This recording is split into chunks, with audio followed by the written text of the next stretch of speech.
Hi! Magandang araw po sa ating lahat. Maupay na adlaw haaton nga tanan. Welcome kayo dito sa aking YouTube channel, ang Madiskarting Waray. Kung bago ka lang sa aking channel, dito ay matututo kang magluto ng iba't ibang kakanin na pwede niyong pagkakitaan kahit nasa bahay lang kayo. Dito sa aking channel ay matututo ka rin mag-bake ng cake at kung ano-ano pa na gusto mong matutunan. Kaya naman, panoorin niyo po ang aking mga video at pwede niyo po itong pagkakitaan. Ngayong araw na ito ay magluluto naman tayo ng masarap bibingkang sapin-sapin. Ito'y kakaiba at gagawa natin ito ng new version ng ating sapin-sapin. Dito sa aking channel ay marami na kayong pwedeng pagpilian kung paano nga ba gumawa ng iba't ibang sapin-sapin. Ngayon ay gagamit tayo dito ng all-purpose flour, 500 grams. Sa mga magtatanong kung saan nga ba pwedeng mabili itong glutinous rice flour, ayan, pwede kayong bumili sa mga talipapa, sa tindahan. Ayan, pwede din kayong bumili kung wala kayong mahanap sa Shopee para hindi na kayong mahirapan. I-type nyo lang glutinous rice flour. Hindi siya katulad ito ng bigas na ipapagiling nyo. Yun kasi medyo buo-buo pa. Dapat dito sa ating gagamitin ay glutinous rice flour talaga na talagang pinong-pino. Sa magtatanong, baka pwede naman po yung malagkit na bigas na lang at ipagiling. Hindi po, dahil pangit po yun.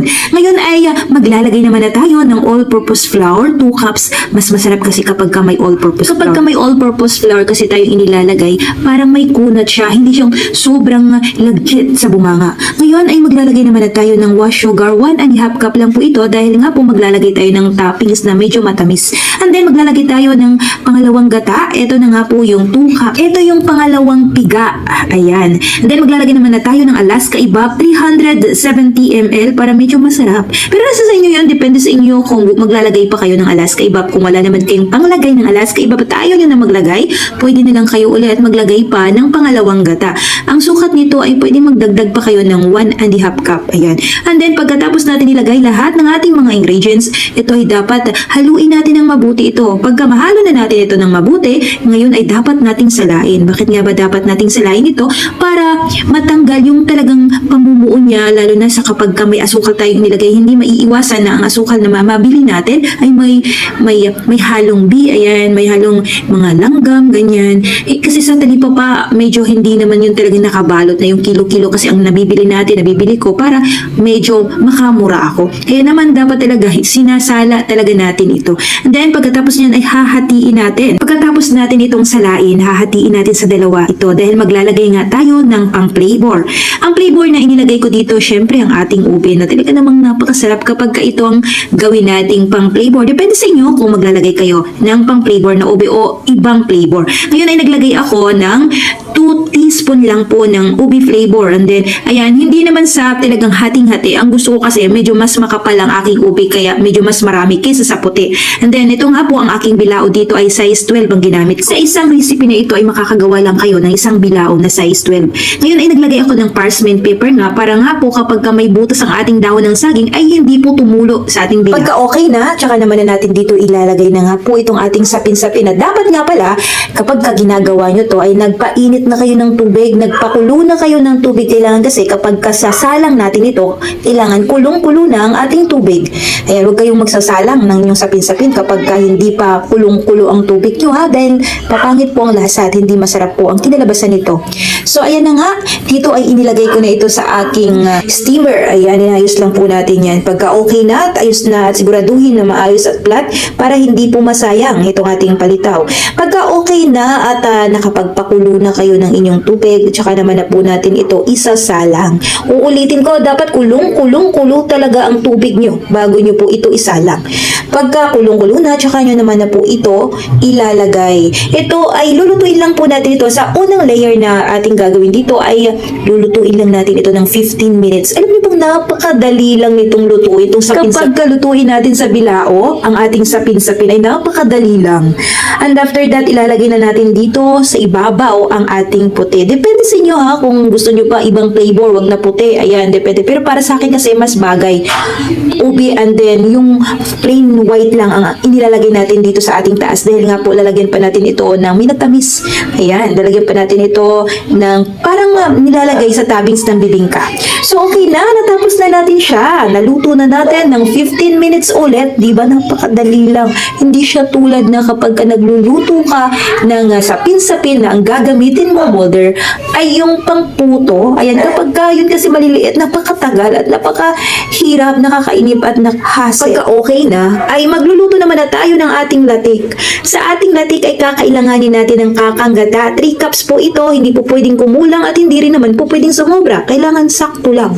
Then okay na ito, ngayon ay hihintayin lang po natin kumulo and then ilalagay naman na natin ang ating panutsa or yung ating asukal na buo na nakalagay sa bao. Kung wala naman kayo, depende sa inyo yun. Kung wala kayong mahanap na ganun, pwede naman po ang ating muscovado sugar. Pagka muscovado sugar ang gamitin nyo at hindi itong ating buong asukal na nasa bao, ang sukat na dapat nyong gamitin doon ay 1 and 1/2 cup.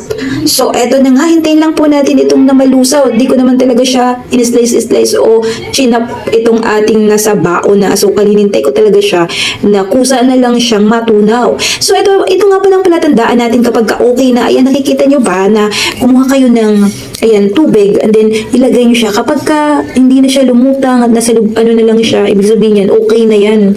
Pwede na natin ilagay yan. Huwag po natin susobrahan ng ating pagluluto ha.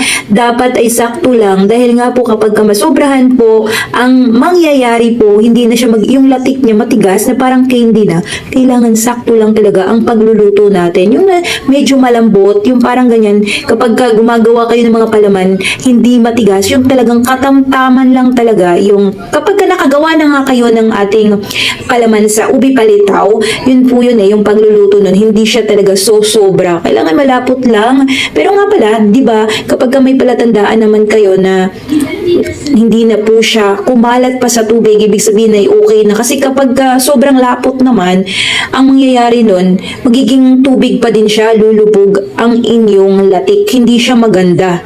Hindi siya yung parang talagang ibinibenta. Kailangan sakto lang. Kapag kayo ay gumagawa nito, kailangan kabisado nyo po ito talaga. At huwag nyo pong iiwan basta-basta lang ang inyong latik kapag nagluluto kayo.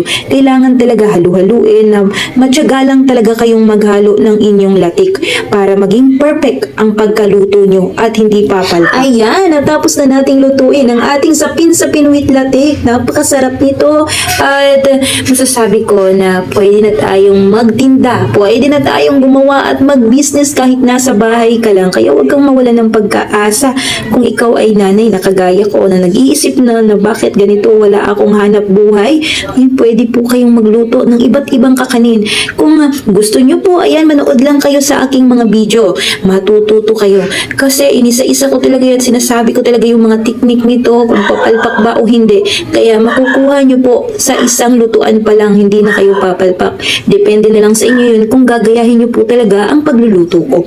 Ngayon, kung gusto nyo pong hiramin ang aking mga picture na pwede nyo ipang-post sa inyong mga FB na pwede kayong matulungan nito, ayan, bisitahin nyo po ang aking Facebook. Ayan, si Hasmin Cabigues. I-follow nyo po ako dyan. Kung gusto nyo, i-friend request nyo ako. Kung may tanong kayo, mag-comment lang kayo. Pasensya na kayo kung sakaling hindi kayo ma-replyan agad-agad dahil marami rin po akong ginagawa. So, ayan mga kawaray. Hanggang dito na lang. Kung gusto nyo pa pong manood sa aking mga vlog, ayan, dito sa mga video ko na to, isa-isahin nyo kung paano magluto, mag-design ng cake, ayan, pwede kayong matulungan ito. Ayan, hanggang sa susunod. At shoutout nga pala sa lahat ng aking mga subscribers. Ayan, mag-comment lang kayo dito. At sana marami pa pong mag-subscribe sa YouTube channel ko at manood para madami pa po tayong matulungan at mabigyan at sana makabigay na tayo ng oven para sa tulad kong nanay na nangangarap na magka-oven. Thank you and God bless po sa ating lahat mga kawaray. Thank you po talaga sa lahat ng mga nanonood sa aking YouTube channel. Thank you po sa inyong lahat. Dahil dyan, shoutout po muna natin ang lahat ng mga nagko-comment.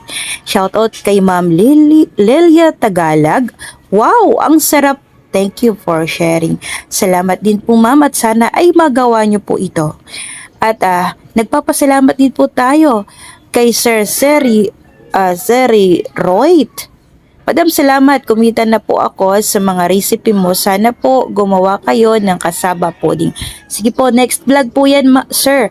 At syempre, shoutout kay Ma'am Fijoy, Quezon. Sarap naman yan. Thank you, ma'am. At matagal ko na po itong vlog, itong ating Maha de Leche. At syempre, ay shoutout din po natin si Ma'am Arlene Santiago. New dessert. Thank you, kabayan. Shoutout po, ma'am, sa inyo. At kay Ma'am Magdalena Buhe.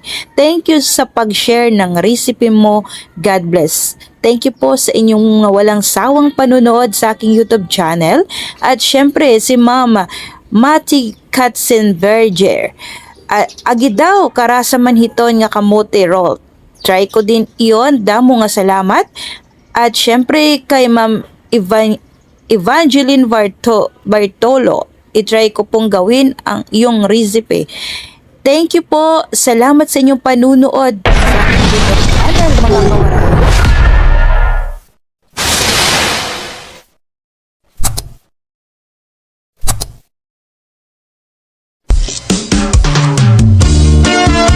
Upay na adlaw haaton nga tanan. Magandang araw po sa ating lahat. Welcome kayo dito sa aking YouTube channel, ang Madiskarting Waray. Kung bago ka lang sa aking channel, dito ay matututo kang magluto ng iba't ibang kakanin. Dito ay matututo ka ding mag-bake ng cake. Itong aking sinishare sa inyo, itong aking mga kakanin, pinapa-order ko po ito. Ito ay ang aking mga recipe na talagang matagal ko na po itong ginagawa. Kaya naman, hindi kayo kakabahan at hindi kayo mag-aalala. Baka sa unang gawa nyo ay palpak na. Dito ay step by step ko pong tinuturo ang aking pagluluto ng ating mga kakanin.